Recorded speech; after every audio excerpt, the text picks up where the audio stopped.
Good evening, everybody, and welcome to You Change the World, our weekly show where we are streaming through social media channels and podcasts. Among them, you have LinkedIn, you have YouTube, X, Twitter, Facebook, and podcasting, Spotify, Amazon, Apple Podcasts. And you can always look at this on a recording and on these channels in our profile or our channels on YouTube, which I really ask you please subscribe. This is a big motivation for pushing the content, for trying to get guests of very high quality, and to continue our journey with you, sharing our experience with clients, our experience in the real world of corporate, world, not corporate America only. We work really with the entire world, and it's fantastic and fascinating, especially in these times of uncertainty, of confusion, and also of dependence. I am still on this topic. I wrote a posting earlier this week on this social media about this autonomy and being maybe a little bit more direct and transparent about what I think. I'm just a coach. I'm not political. I'm not. There is nothing about politics, but I am somehow, like everybody, receiving a lot of information from different places. I'm trying to filter as much as I can, but I'm interested to know what's going on in the world. I'm interested, to watch sometimes all the different opinions I can on events that are very crucial and important, all the wars around the world, and see how close we can be to come to peace, how the economy is going, and really to distinguish what's true to not, and what's deformed by the by politics is really calling for a lot of wisdom and independence, independence of thought, independence of reflection. We are totally in control of our mind if we want to be, and and it's not a question of being opinionated or political.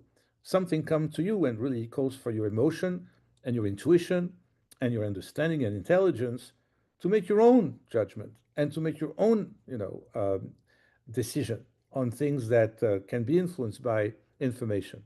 Sometimes you really have to watch some, YouTube or the TV, if this is TV, which I'm not watching, but definitely I'm selective and I'm trying to select as many channels I can that are really neutral as much as possible, because journalism and media in general have changed completely its vocation. It's very dangerous out there, and we never know, really. It's masking so well behind, different political interests and bias that is very difficult to even see sometimes where the truth can be. So this is why I think, and this is where I'm really coming into play here to tell you how much it's important to really listen to your gut and have your own sense of things with your own wisdom and not being influenced by external influence, because there is really agendas out there and political ones.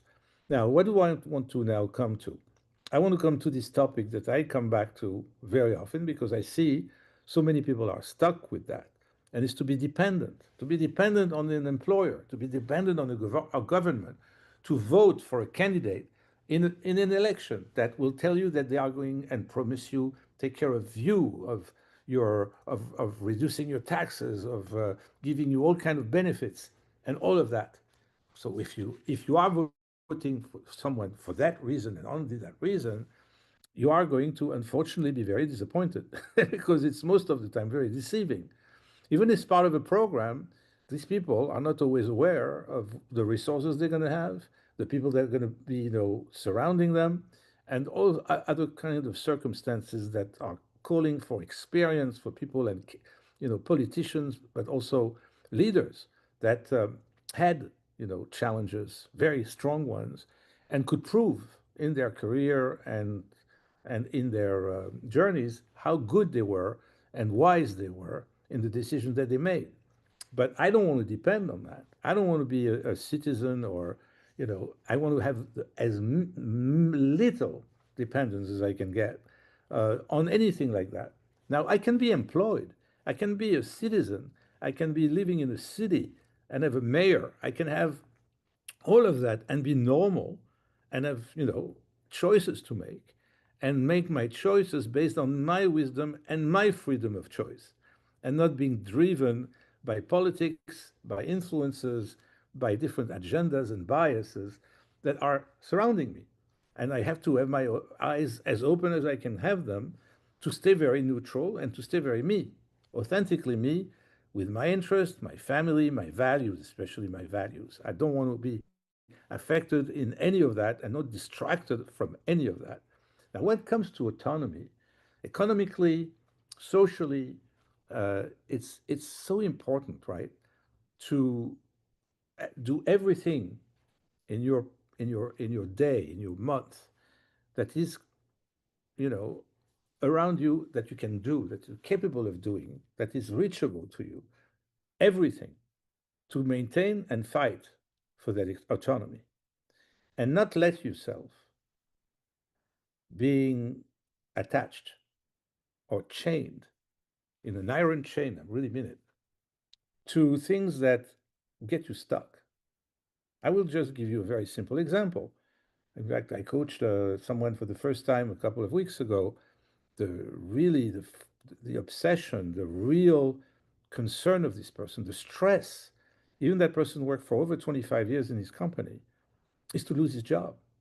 And he's totally right that if he loses his job and stay the way he is right now, which is totally dependent, he's not looking for an alternative, doesn't look at his marketability, he doesn't really have a plan B, he doesn't have any backup, only that is relying on this company to one day pay all these vested in, shares of the company and all the benefits that he's going to get, his pension, and all of that things, which is totally normal. And he needs to believe that these things are going to happen the day he's going to retire because he has no intention to leave just because of that. All these assets that he believes and feels that he has. They are on paper. There is no question as long as he's employed. But if he's not, and remember Enron, all these thousands of people losing their benefits, being laid off from one day to the not to the next, and the company went not only bankrupt, but liquidated to the extent that there was nothing left, nothing to pay all these promises, pensions to people, and they left themselves really, I don't know, homeless, maybe not, but totally on the floor. This is really a shame that these people did not think about a plan B. What I'm trying to say here is that you can be as loyal as you can be, and that you have to be, and have all the integrity that you have, and all the values that you have when you work for a company.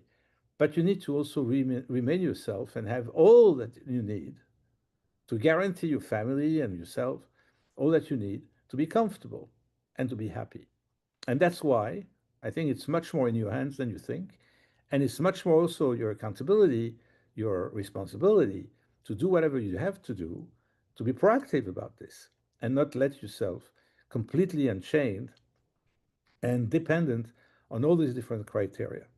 In politics, which I'm seeing now with elections in New York City, which I saw for years, before the last presidential election, with movements like woke movements and things like that, that want to control you, don't want to have a hands on you, that want to, check everything on you and put all the policies and the people around you in the structures that they are building to make sure they can control you, have your information, your data.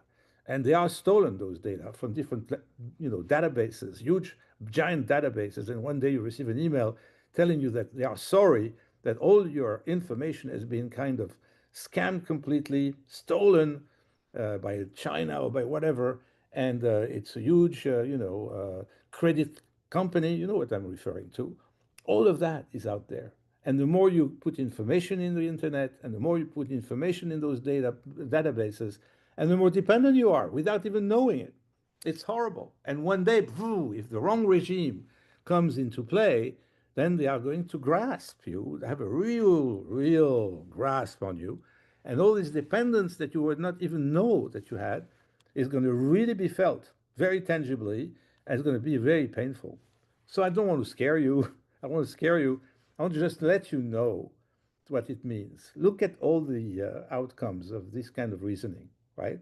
It's to be looking at the job market all the time, even you have the most secure job that you think you have today, but be marketable, have an updated resume, have different interviews, have different networking activities, have, I don't know, like, you know, friends, people that you have, worked with in the past that you know that you graduated with, all those different people that know you, had an experience of you, to keep connected with them, not only for your sake, but for their sake.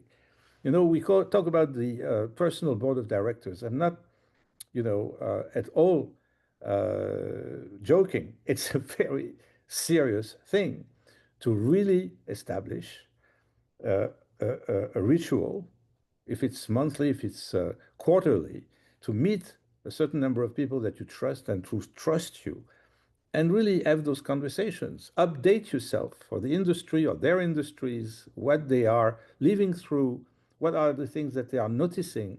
It's almost mutual mentoring and also information, and keep yourself appraised on all the things that happen by different industries and corporations. Just this meeting, quarterly, monthly, whatever, is so precious. Look, if you lose your job tomorrow and there's a group of 4 or 5 people that you meet every month that you know you so well, can have a job ready for you right away. It's all those different kind of backup plans and plan Bs that do not make you a scared person, but a responsible person. So I wanted to say to you that if you would have that, you would have much more peace of mind than you think you would have. And I would not have a client or so many clients that are so stressed out that they're going to lose their job. If you have those backups, if you also have self-confidence that you're doing a great job, which is not a guarantee to keep your job. This is the funny thing, right? You can be laid off in the middle of a transaction that you close for millions and millions of dollars if you're in sales or if you're a business development guy, losing your job in the middle of that, have been an incredible employee and had the best image around leadership in the company. But bottom line, they decide to lay you off for different reasons. You might have a compensation that is too high for them, or have gained all those different benefits and credits that makes you, in fact, a very well-paid person in the organization, that they cannot afford you anymore. And then they have to let you go. This is something that happens. It's the classic one. In the US, it's easy because it doesn't really normally have an implication on the employer to do so. In France, Switzerland, Belgium, or I don't know, Canada, to even French Canada, more than even the rest of Canada. You can do that so easily, but nevertheless, you know, people take legal precautions, employees especially, to avoid litigation and to avoid that they get sued when it is necessary to take those measures. And sometimes it could have been prevented, during COVID also, when there was really so much growth in high tech and so much money made, many, many, many positions were created. And sure enough, 2 or 3 years after COVID was done, or much sooner than that, there were thousands, hundreds of thousands of people that were laid off. It's not very mature when you talk about that. When you look at the high level situation, how could they have done such a thing? But this is what happened.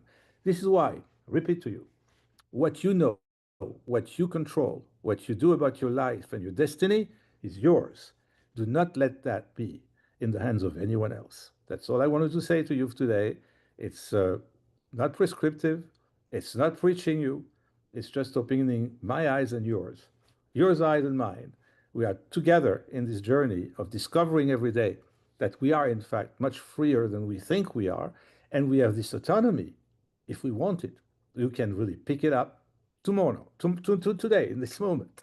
That's what I really mean. So have a wonderful, wonderful week, and I'll see you next week.